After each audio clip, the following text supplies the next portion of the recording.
Bang, setelah lari saya pusing dan mual. Kenapa ya? Oke, mohon disimak penjelasannya sampai akhir ya. Jadi ada yang menyebutkan ya bahwa latihan itu harus sampai muntah, pusing katanya biar staminanya meningkat. Nah itu menurut saya itu sebuah kesalahan ya. Karena pada dasarnya di dalam prinsip latihan, terutama di hukum fisiologis itu ada yang namanya hukum beban lebih atau overload, berada di ambang batas tetapi masih masuk ke dalam zona latihan maksimal kita ya. Jadi bukan overtraining. Kalau overtraining itu ibaratnya telah melebihi zona latihan kita ya, dimana salah satu gejalanya yaitu pusing, mual, susah tidur, dan bisa sampai amit-amit sakit tipes. Itu penyembuhannya kan lama, kondisi kita drop. Jangan sampai seperti itu kondisi paling bahaya ya. Nah jadi kita harus memahami prinsip latihan, terutama di latihan daya tahan ini kan hubungannya sama lari ya. Nah jadi lari ini kaitannya erat ya dengan denyut nadi latihan. Nah di belakang ini saya sudah meringkas materi daya tahan dan sasaran latihan daya tahan. Contohnya misalkan ada yang disebut dengan lari ketahanan atau lari jauh, endurance lah. Nah itu dikenal dengan istilah aerobic foundation. Jadi dasarnya ya larinya 40 menit sampai 2 jam.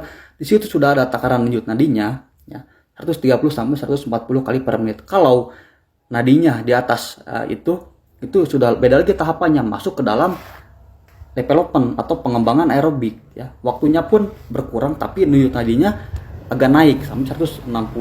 Nah, kalian pasti mengenal dengan lari interval training. Itu kan capek ya. Kenapa capek? Karena denyut nadinya tinggi. Bisa dilihat nih anaerobic threshold ya. Itu banyak juga, ada yang menimbulkan laktat dan ada yang tidak ya. Nadinya 170 kali, itu bisa sampai atas sampai 180 ya. Nah seperti itu. Jadi kalian pasti ketika latihan ada yang pakai smartwatch atau tidak. Nah dalam smartwatch itu kan ada fitur pendeteksi denyut nadi atau heart rate ya. Nah itu fungsinya buat apa? Jadi bukan hanya sebagai hiasan saja. Kalian harus tahu nih denyut nadi kalian sebelum latihan itu harus berapa, ketika memasuki latihan inti berapa, dan ketika latihan inti harus berapa, lalu ketika pelemasan atau cooling down setelah melakukan latihan inti itu harus berapa. Itu harus tahu ya, harus tahu. Karena saya lihat banyak gitu olahragawan di lapangan sangat menghiraukan denyut nadi. Nah itu bisa sampai menyebabkan pusing, mual, muntah, dan ada itu yang sampai pingsan juga di lapangan karena over program latihan. Jadi jangan sampai seperti itu ya. Nah nadinya jadi sebelum kita memulai latihan itu harus berada kisaran di 80 per menit, 80 kali per menit itu sebelum memulai. Dan ketika kita mau memasuki latihan inti, pemanasan ya, warming up, itu harus masuk ke dalam nadi 120 kali per menit.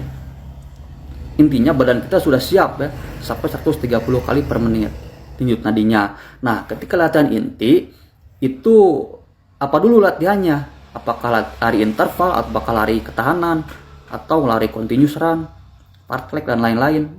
Itu ada zonanya juga, maka harus paham ya. Nah itu biasanya harus sampai 100 ya, di bawah 180 lah. Kalau melebihi 200 itu aduh, itu bahaya itu ya, bisa sampai ke jaki atau kunang-kunang ya. Makanya pentingnya memonitoring denyut nadi kita atau heart rate. Seperti itu kawan ya, semoga bermanfaat.